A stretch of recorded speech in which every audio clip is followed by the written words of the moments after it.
ഗുരുവായൂർ ക്ഷേത്രത്തിലെ വൃശ്ചിക മാസത്തിലെ ഏകാദശിയുമായി ബന്ധപ്പെട്ട ഹർജിയിൽ ഗുരുവായൂർ ദേവസ്വത്തിന് തിരിച്ചടി. വൃശ്ചിക മാസത്തിലെ ഏകാദശി പൂജ ഡിസംബർ 1 തന്നെ നടത്തണമെന്ന് സുപ്രീം കോടതിയുടെ ഇടക്കാല ഉത്തരവ്.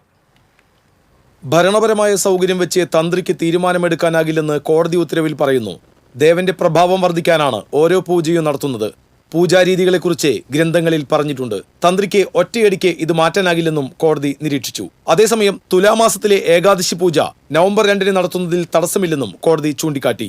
ഗുരുവായൂർ ക്ഷേത്രത്തിലെ വൃശ്ചികമാസ ഏകാദശിയിലെ ഉദയാസ്തമയ പൂജ മാറ്റിയതിനെതിരെ പുഴക്കര ചേനാസ് മനയിലെ ചില അംഗങ്ങളാണ് സുപ്രീം കോടതിയെ സമീപിച്ചത്.